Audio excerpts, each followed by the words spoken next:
Thank you once again for tuning in to the Light of Conscience podcast. I am thrilled to present to you today Olivera Milojkovic. She is awesome, and her higher consciousness always shines through. She truly has gone through a transformation in her life, and she presents it to the world through coaching, through her book, Awakening Through Menopause, which you can get anywhere, so just Google it, through her Facebook group, Hi HI Midlife Cafe, and through her coaching programs. And she does have some choices on her website, theawakenedmidlife.com.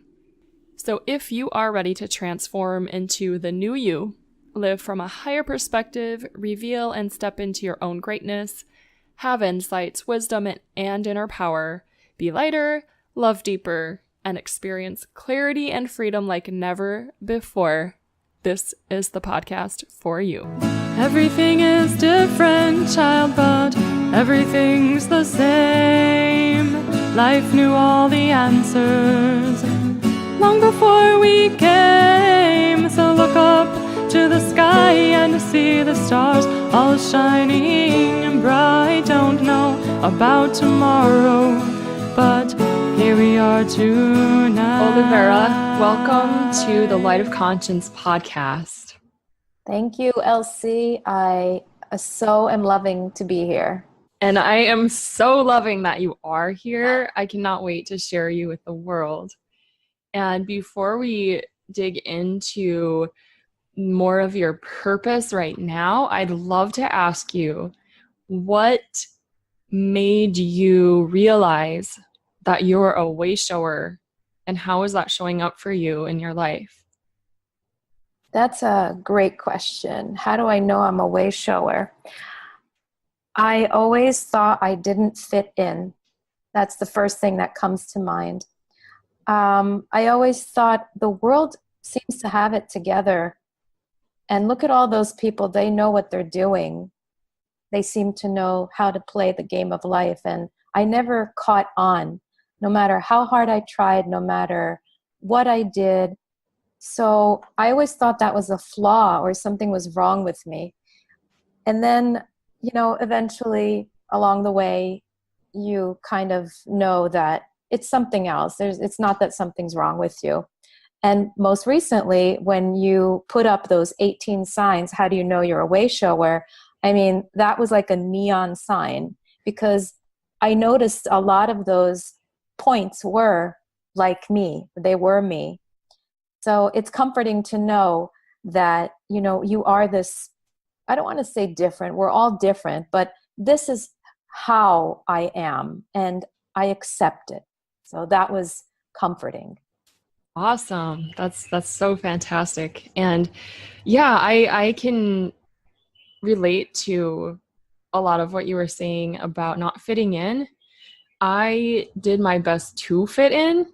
And so on the outside, I think that I looked like I was just happy with living the life that most people tend to live.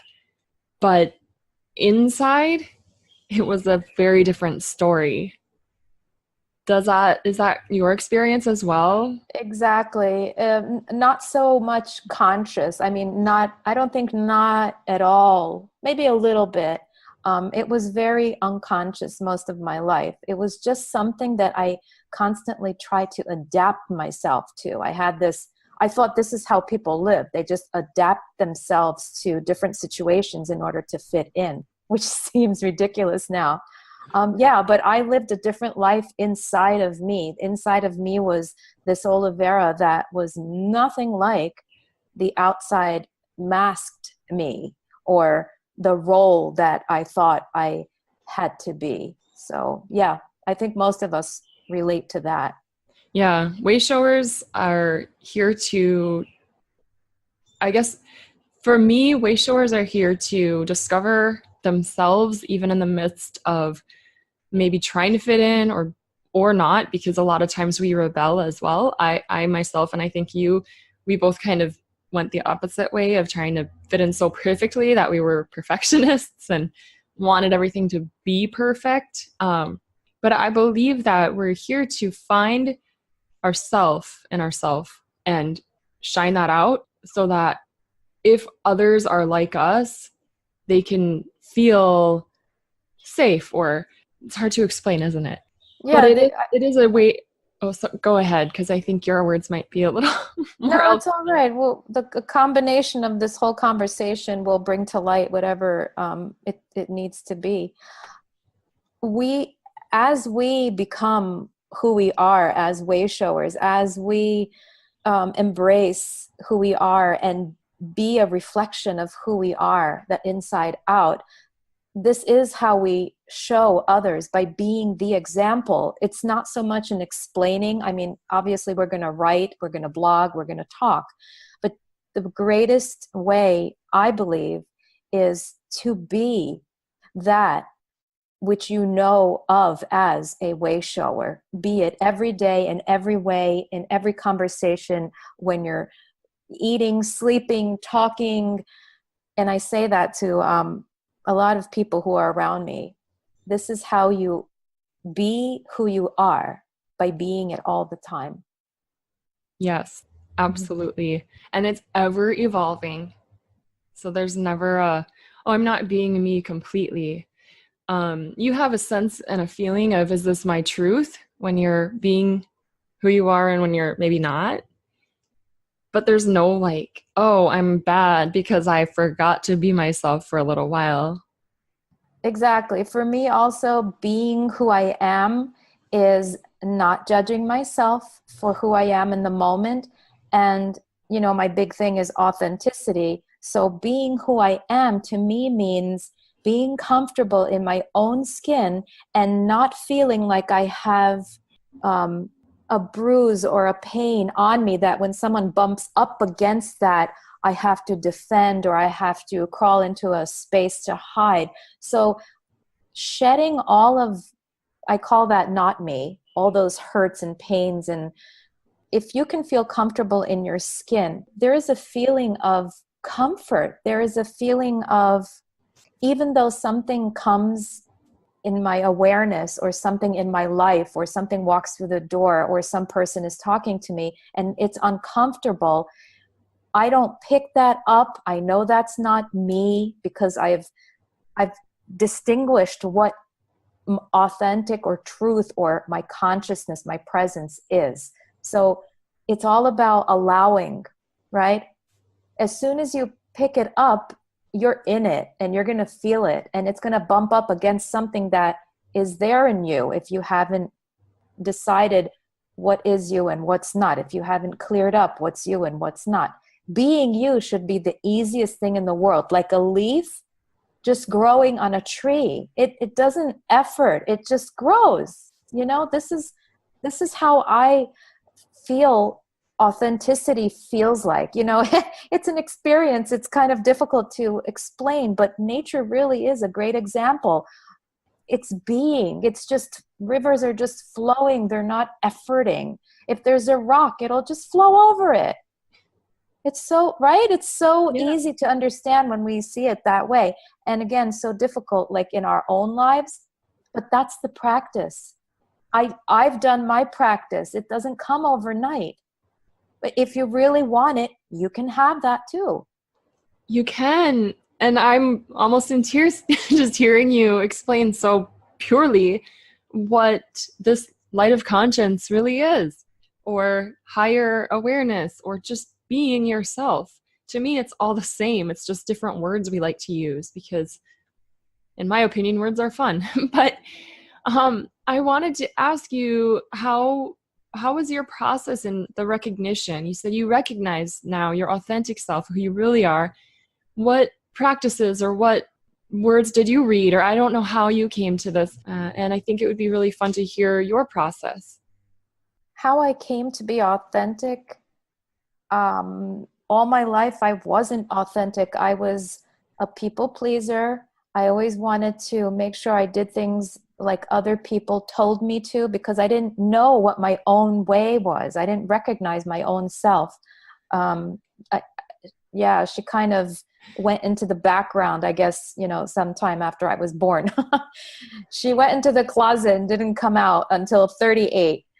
And so I knew what authentic was because I knew what not authentic was. That's kind of the simplest way to put it. I don't know if you want me to explain a little about how I woke up, how I had my awakening. I think that now you've mentioned it, people are probably curious. So I'd love to hear you share that story too. Yeah, so I'll try to make it cohesive and I'll shorten it a little bit. Because of that feeling of, it was always like an irritating in the background kind of feeling, like, who am I? Who am I? I did this and this is not me. I tried to behave this way and this doesn't feel like me. I can't do it like that person wants me. Or I just had that feeling always. And because it bothered me so much, I always tried to get stuff. And that, I thought that would make me me. So because I really never thought I was smart, then I married an intellectual. I married into a family of judges and attorneys. And that was my first marriage. So I thought, oh, okay, so I'm not smart, but I can marry smart, right? And I became, at that time, I decided, well, I'm going to become a housewife. That's when I decided this is who I am. And I was the most amazing housewife. I like, Julia Child, Martha Stewart, all combined into one. I took it seriously. I was going to be the best of that. And I did that really well for a total of probably 30 years. That marriage didn't work because that wasn't me. Once I was in it, I saw that, well, this is not a fit either. It just didn't work. My second marriage was safety and security. I didn't feel safe and I couldn't kind of figure out how to make myself feel safe and secure. So I married that. I married a wonderful, brilliant businessman who he could create income like at the snap of his fingers. We had a huge house. We had the cars, the trips, the this, the that, the stuff, everything that everyone calls everything. It was great. It was fulfilling, but there came a point where it wasn't fulfilling anymore. And it didn't quite fit. It didn't fill that thing that in me was still not quite right, that feeling. So, I said, okay, I need to have a child. A child will fill it. I was adamant about that. And don't get me wrong here, whoever's listening, I didn't have a child to fill my hole. This was unconscious, and I really did feel it was time for me to have a child. So after going into infertility treatment, I did have a child, and that child opened my heart so wide that I never knew that a heart can open so wide. It was a beautiful process. And again, not to make this sound so bad or simple, after I had my daughter, maybe, I don't know how long after, I also had the feeling this is also not fulfilling that thing in me. So because I had what I considered everything, okay, I had safety, security, I had financially, in all ways that I knew how I was filled, but still feeling empty. That's when I really became a seeker. And I mean, seeking something that I didn't know what I was seeking. I went into my living room. We had a custom-made bookshelf. And on that bookshelf, among the many books, just one caught my eye. And it was The Road Less Traveled by Scott Peck. And, nothing is for nothing. It was that book, and that book for a reason. And because I had said internally, I had said, I need to find what this is in me, that this feeling, this incompleteness, this not whole, this gap inside of me, because there was such a yearning and urge in me. When you open up and you say, yes, I want to know, spirit meets you halfway, truly. Universe just kind of makes things happen. And that was the first of 300 to 500 books that I had read after that book in the next few years. And so I became a seeker. I didn't know what first. I just read and read and read. And in hindsight, they were all self-help books. They were metaphysical. They were spiritual. They were, I'm looking at my shelf right now. You know, I did the spectrum. I can name every book in Barnes and Noble. And at the age of 38, I had, again, not knowingly, at that time, in hindsight, I realized now, right, that it was a spiritual awakening. Kundalini, as LC, you know, it just, the heat started at the base of my spine, and it ran ever so slowly, like someone was ironing my back. My spine went to my middle back, my upper back, my neck, the curve. I remember the curvature of my neck and how it just went up my head and out through the top of my head. I was in my kitchen just sitting there kind of stunned. I just sat up because I didn't know what it was. I was 38 years old, and I found myself in, you know, sitting there in this bubble. When I was in this moment, which I didn't know how long it lasted, I still don't know, it was timeless.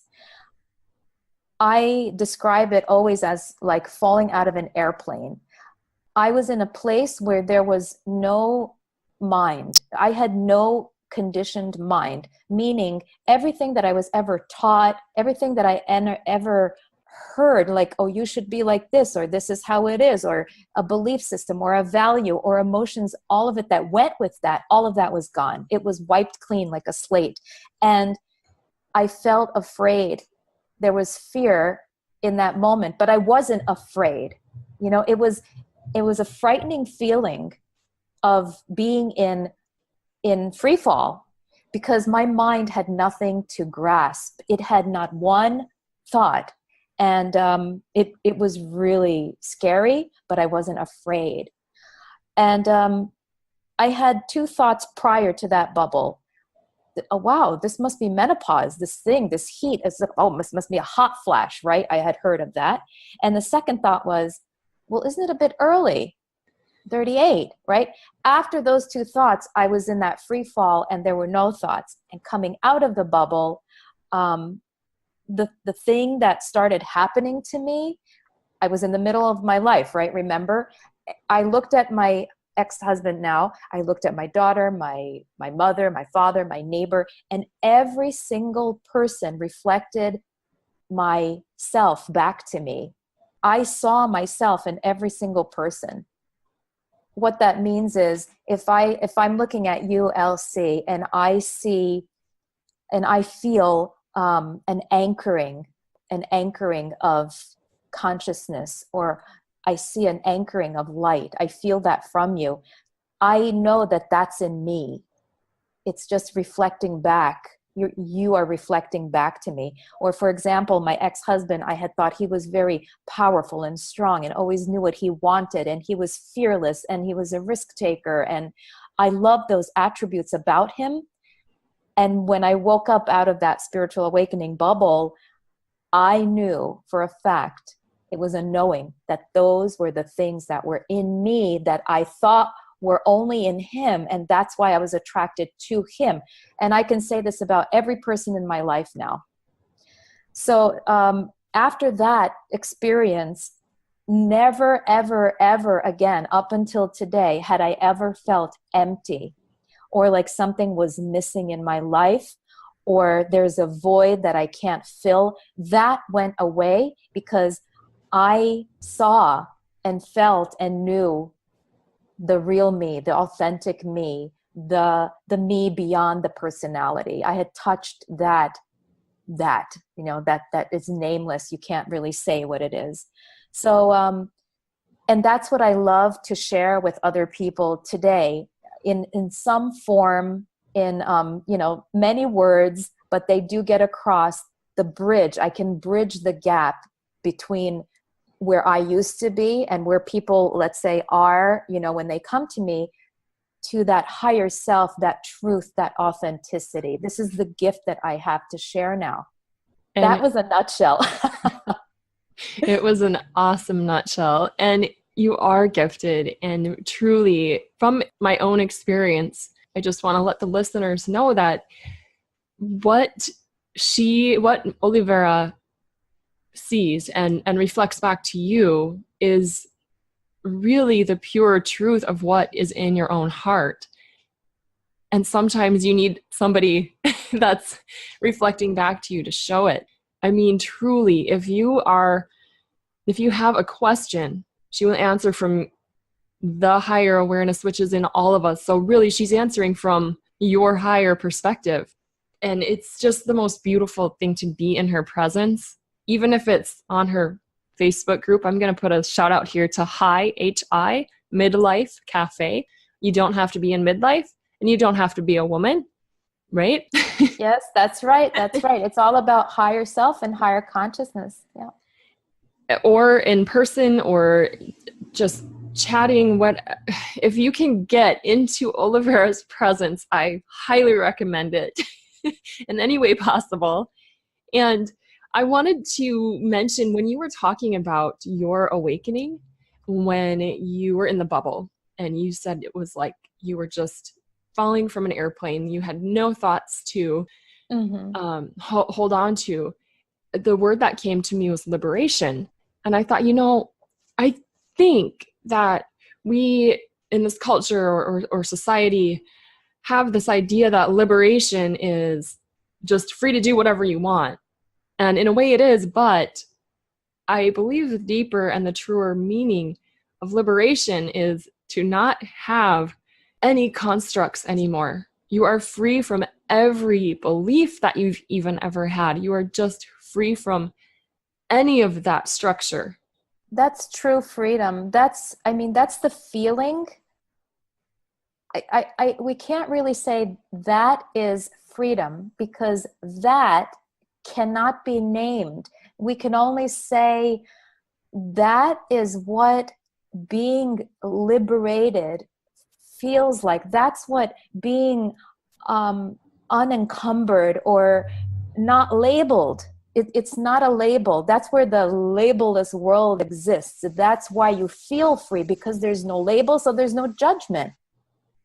Yes, truly. It's truly amazing. And so one thing you wanted to talk about was basically why shift to the higher self?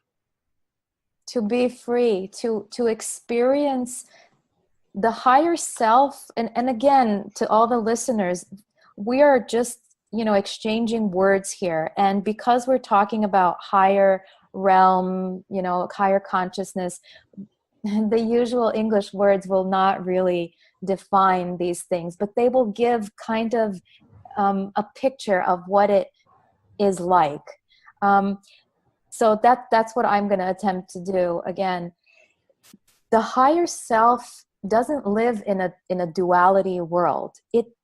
It lives in more of a unity, a wholeness. That's why all the holistic, right, world is now very active, because we are shifting from duality to wholeness.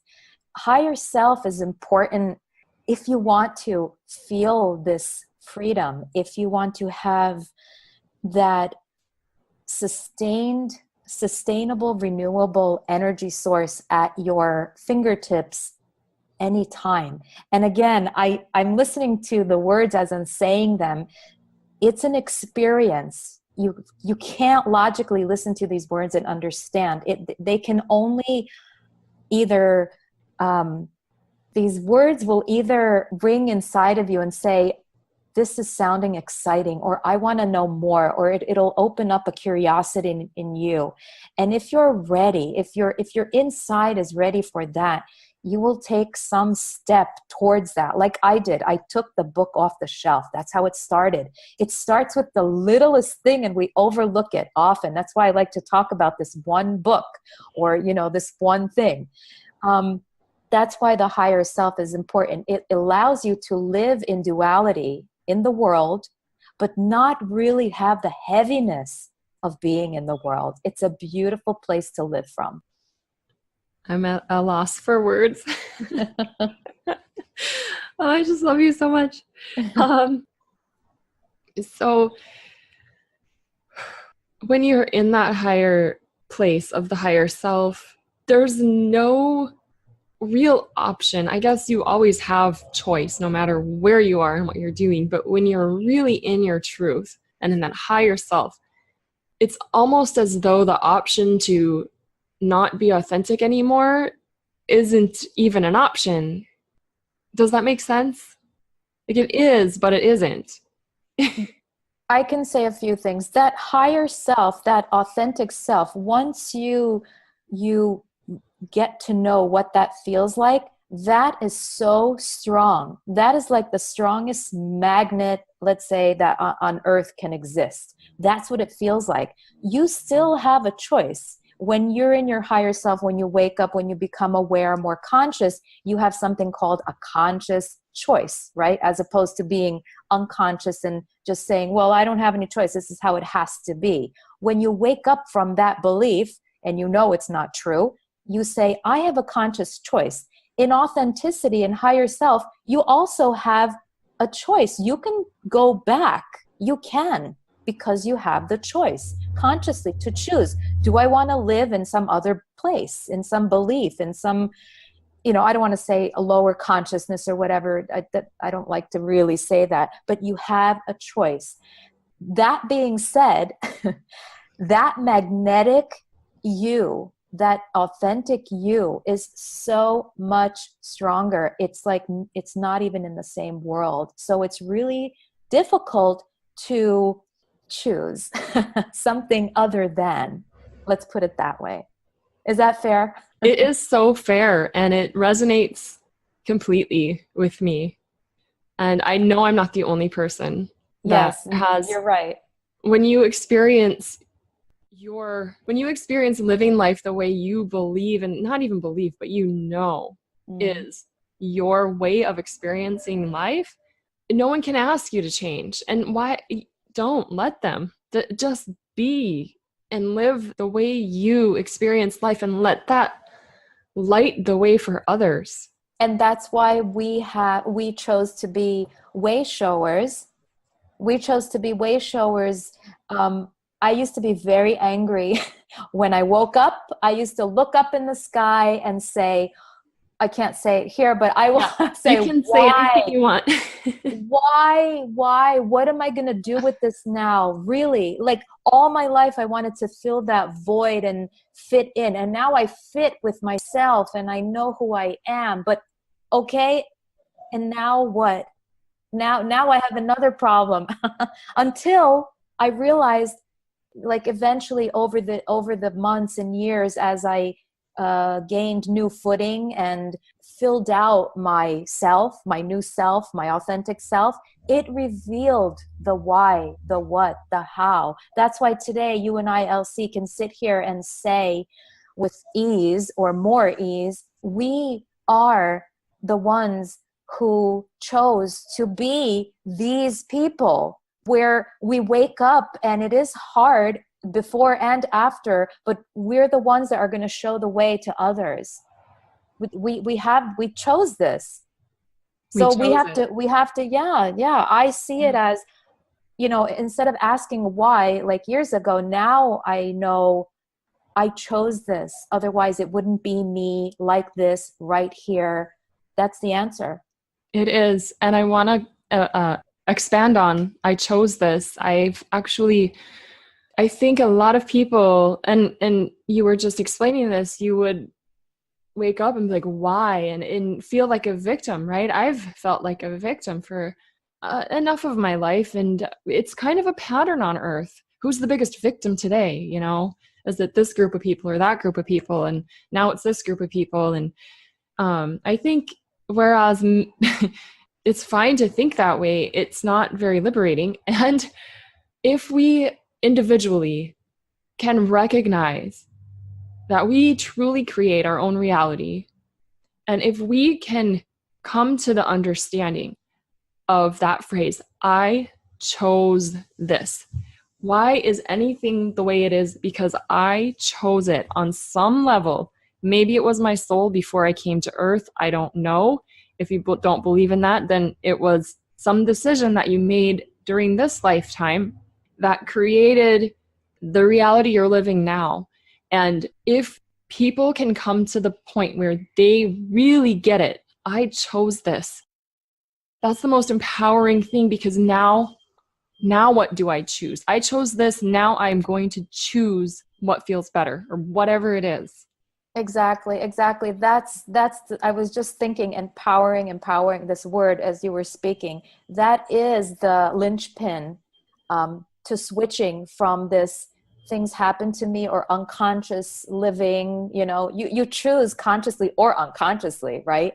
So Yes. before you become conscious, you're still choosing. Yes, empowerment is the turning point, is where you understand that I have a choice and this is what I choose. That's empower. It's where it lies. That's what I got after my spiritual awakening. Thank God. Yeah. And sometimes you're not choosing, actually, pretty much you're never choosing the circumstance, but you're always choosing the thought. You are always, consciously or not, choosing the thought. And thoughts create reality. What does Abraham Hicks say? They say, energy creates matter. Not, I don't know what they say exactly, but it's something like that. It's the vibration that creates matter, not the other way around. Your thoughts create form. Thoughts create form. Yeah. And your thoughts are vibrations, right? Everything is a vibration. Yeah. Everything. So imagine. One of the points you wanted to make was imagine. And I just love the word, and I want to hear you expand on imagine. So imagine is one of my favorite words. I thought you were going to say songs. Next to inspiration. When I lived in New Jersey, I used to go over to New York to Central Park and visit strawberry fields and, the tribute to John Lennon. And there is a mosaic. I think I'll post it again. I'll pull it out of my photos. I get goosebumps just thinking about it. It inspires me, and I always ask myself, why does this inspire me? What is that? I used to ask it a lot. I mean, today I know this, just like seeing the reflection of people in me, I see this is what's in me very strongly. Humanity, this is what I think when I think imagine. And I can see, not only imagine, I can see this world where everyone wakes up and touches that authentic place, becomes that authentic person. And if you can imagine everyone being who they are, minus all that conditioning and hurt and victimhood, overcoming that and using that today for something good, for making the world better. We all come from some hardship, let's say from some victimhood, but that in no way was meant to be the end. It's not a dead end. This is not where you're supposed to arrive. You're supposed to go through, learn, see, and become something out of that. And that becomes your platform. People are looking for their life's purpose out there. Your life is showing you your life purpose. It's showing you the way. So when I think of the word imagine, I think of this world of everyone using their life, being authentic and healing, bringing awareness through themselves. We don't need an outside force, so to say. You are that force. Your life is your material. That is your platform. That's the world I see. Everybody being authentic. That's the most beautiful world that I've ever seen. Thank you for sharing that. You're welcome. And before I ask you a little bit more about your work with the people that you work with, I wanted to speak to that path, or that you were seeing that, your life becomes your platform, your every moment, the next moment is revealed in a way. You didn't say those exact words, but if you think about your path of your heart. Now, this is specific to each individual, right? So there are many people who are following a path that is not from their heart, and there are a lot of people on it. But when you branch off or you step to the side and you start to follow the one that is from your own heart, no one else has your exact physical heart, right? No one had, well, unless, it's a donor situation, but that's different. But your path is your own. And the beauty of it is, imagine driving at night and you know where the destination is, kind of, but you cannot see it. Your even your brights they only show a certain amount, but you still follow those lights down the road. Well, if you think about it, when you're on your heart path, you are the headlights. Your life becomes the brights that point out the way, and you're not going to see the end. And I believe that actually keeps people from stepping forward because they don't know what the end looks like, but you can't see the end until you start the first step. And then it's always, your next step is always shown to you. And in every religion, that's what it says. It says faith. And we also throw that word around. I used to also, but now I understand what it is. Faith and trust, deep trust, is in alignment with your higher self, with your heart. And again, every religion says faith. So you can't see because you have faith. You're not meant to see. We think we have to see. That's not it. You do see when you're in your heart. That's the kind of seeing that you have. It's a knowing of, I just feel this is right. That's the seeing. It's not a physical, I see the end game. That's how I understand the heart and where I'm coming from today. Yeah. And the way I understand faith is never something that is not you. Yeah. It's faith in your heart, your light, not faith in the words that somebody else is saying. Unless you bring them into your heart and then they're true, they are your truth. But I believe that faith can take pretty much two different angles. Like I have faith in maybe my religion, or I have faith in money, or I have faith in something, right? But that's not true faith. That's just kind of a hope that it's an outside. Yeah, it's an outside. It's still outside of you. Your heart is not outside of you. It's the only place where you're home. Yeah. Yeah. So that's, to me, faith really means that you are able to take care of yourself because you are light and you are source in this body. Yeah, and just follow that. My friend always says, follow your heart, follow your heart. Those are the only words out of her mouth. That's what it means. Follow your heart. Have faith in your heart, in your own self, your own authentic heart self. Perfect. So I want to continue the conversation by sharing about your work, specifically with women in midlife. And don't forget about your book. I want to know where to find your book. And I actually am also wondering, is your process of your awakening, is that what you wrote about? What does your book entail? All right, let's start with the book. And the title. Okay. The book I wrote in 2015, the old me would have never, ever, ever written a book. That would have been too out of my comfort zone.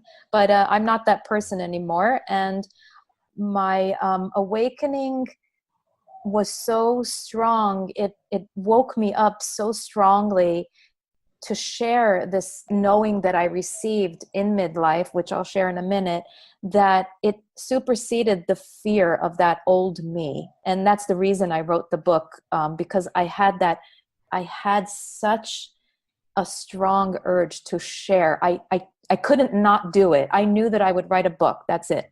I had to share with the world. And the book is called Awakening Through Menopause, An Opportunity to Transform Your Life. It was published in 2015 here in Hawaii. You can purchase it at www.balboapress.com. It's also on Amazon.com. You can get it in ebook, iBook, Barnes and Noble, online, it's everywhere. So if you Google it, you'll end up finding it somewhere. The book is a personal memoir or journey of my experience, my shifting of perception, of going from that old me to the new me. That's why the book has the word awakening in it and not awakened, because it showed the process, or that was my hope, to show you a little bit of old, a little bit of new or higher. And it was a personal kind of writing. One of my friends said it was like a love letter to myself.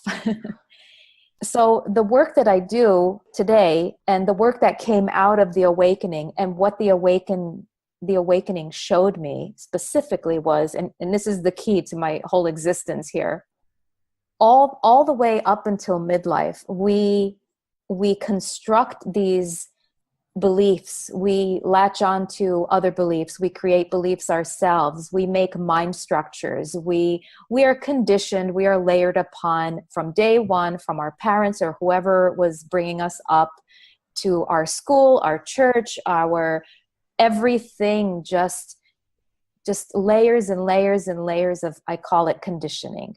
So at midlife, you have accumulated enough of the layers. Sometimes I say it's like having 100 winter coats on in the middle of summer. So it depends on to what degree you've accumulated these false sense of self layers. At midlife, you are in, up until now, it has been a human growth portal. It's a natural, just like when a leaf starts to come out of a specific place on a specific branch at a specific time. It's a new leaf. It's a new growth. We have it in adolescence also.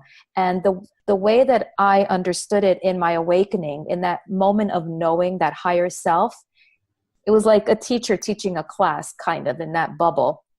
It said, in adolescence, we come into our ego, the false self of sense, the sense of self, which is not a bad thing. This is not a negative thing. It's just the way it is. We take on who we think we are. In midlife, we have the opportunity to take off the false sense of self, of who we think we are. And if you have someone like me, or if you come to your own realization, or in some way, if you understand that midlife is not a place where you just get old, lose your period, or whatever, these things that we've been told. There's so much more there. That's why, again, I call it an opportunity. If you can see it, or if you have me bring awareness around it, you will know that it's a place where you get to shed all of what is not you. It doesn't matter what up until then you thought was you. If it at midlife doesn't feel like you anymore, this is like fertile ground where you get to shed that, take it off, don't carry it anymore, and put in something new. What is you? Hopefully with my guidance, or someone like me, or a book that you might come upon, you can replace those old false sense of self layers with characteristics of the higher consciousness. You will take on attributes of the higher self. And that's the learning that I got in my spiritual bubble, in my spiritual awakening. And that's what I can do for others now. It's like a bridge for the mind. When I was in free fall, there was nothing. And then it took me a while after that to get something to hold on to. You can't just be in free fall. That's a beautiful place, but you can't stay there. Right? You need to be a certain way, right? You need to, I didn't know how I was going to relate to my family. What am I going to say now? Because I don't see things the same. So over time, over the years, like a snow globe, when you shake it and all the little pieces inside start shuffling around, over the years for me, after that awakening, everything started to settle and fall in place. And what fell in place were these 48 mindset principles. I don't even want to get attached to the number 48 or it's 12 lessons. It's just how, we have to like make it in the world. Step 1, step 2. But these new principles, mind principles, came into play. And those were my saving grace. That was what I understood, but not in my brain. At a higher place, I understood this is how I live now. This is how I see things. This is what I do instead of what I used to do. So if you're in midlife and you're in this period of change, and if you want to connect to that higher self, which midlife is, you're growing into the upgraded version of you. Actually, you're just returning to who you always were. I have these principles that can show you the way, that showed me the way that I live today. So that's my work. And it's in everywhere, in whatever you pick, how you choose to work with me. If you're standing next to me, you're going to get it. You are. Elsie knows. Yeah, but we can do it in one day. It can be like a one-day one-on-one seminar. I think it's like 6 to 8 hours, depends on how long you want to go and how strong of a muscle you have, how much fun you want to have. We can do it in one day. I can coach someone. I created a 6-month coaching teaching program where every 2 weeks we can do the 48 principles drip by drip for 6 months. And I can also be a companion for someone that wants to do it over a year.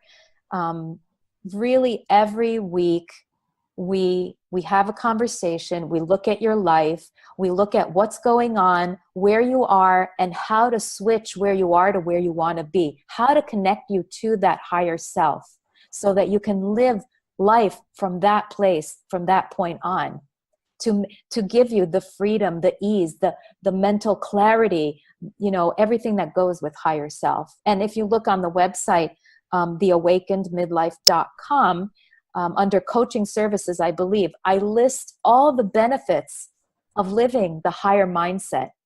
And they're true. I live them. There are other people who are living examples of living in their higher self. And you can be this too. Yes. And if any of this interests you at all, or even sparks your curiosity, I highly recommend checking out Olivera's website, theawakenedmidlife.com. And this will all be in the show notes, so you can click and make it easier for yourself. If you decide that you want to hear from Olivera, you can opt into her email, and I believe you even get to read the first chapter of her book when you do that. So that is super exciting and, of course, highly recommended. And just know that if you do, I know we are all bombarded by emails, but this email is going to be so profound because it's always from higher consciousness. She's not trying to sell you anything. She's not trying to get things for herself. She is truly here to help humanity, raise the vibration of humanity, help you live your better, I don't want to say better, that's not the right word, but help you live more authentically you and be the light in the world that you are.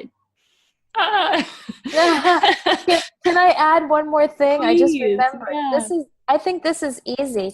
If anybody is on Oahu, in Waikiki, or if you want to come down here, I take a walk almost every afternoon. You can direct message me, I guess, on Facebook. Somehow connect with me on Facebook. Let me know. If you want to go on a walk with me, it will be a very different walk for you, because if we talk, we'll be talking at a higher consciousness level. We'll be just lifting the conversation up. So in that hour or hour and a half that you take the walk with me, I think you'll really get to know yourself better. So I would love to offer that to anyone who would just love to take a walk. It's around Diamond Head or around Kapiolani Park. That's usually where I walk. Absolutely. If you're there, you'll see me. Beautiful. That's absolutely amazing and a great offering. It's just, something to get out of your patterns and into something that's a little bit different, of a higher mindset, and just going to open up your life in a lot of different ways that maybe you haven't even imagined. Exactly. So, is there anything that you feel you want to add before we wrap up this conversation? I would love to continue this forever. So would I. But I do want to respect the commute time for people as well. If anyone's like me, they listen to their podcast on their commute. So there's nothing that I want to add. I can say if anybody wants to know more or just kind of, ask anything, they can go to HI Midlife Cafe on Facebook. That's the easiest way to just get in touch with what I do, see the videos, and I just wanted to add that they can go there. That's the easiest thing. And it's a really great group. So I would encourage anybody, male, female, young, old, doesn't matter. Anybody can join it. And it's a really great group. So thank you so much from the bottom of my toes all the way up to the moon and back. Thank you so much for joining us on the Light of Conscience podcast. And I am so happy that I get to share you a little bit with the world. Thank you, Elsie, for having me. And I'm loving doing the interview more and more the more I do it. Good, because I have a feeling you're going to be interviewed a lot. And now you see what I was talking about in the beginning about how amazing Olivera is. Thank you so much for joining this conversation. Know that it is always possible to continue it in the Light of Conscience community on Facebook. That's bit.ly/LOC community, or simply search for Light of Conscience community and you'll see the whale. Olivera is a part of that group. She is also, of course, extremely active on her own Facebook group, HI Midlife Cafe. Please subscribe so you never miss another Wayshower's message, and also write a review so others can find the messages of these amazing people. The best compliment you can give to me and to all the guests is to share this podcast with a friend. Don't forget that if you are a Wayshower looking for support, it is always available to you in Club LC, where you can receive Reiki every single week that will balance your chakras, keep you aligned with your vision, and keep your energy, body strong and balanced. There are other perks to the club, but you'll have to check that out at bit.ly/club, L C. Always stands for Light of Conscience, and my name is conveniently Laura Christine. It's enough to say I love you, it's enough to say let's try. Don't know about tomorrow, but right now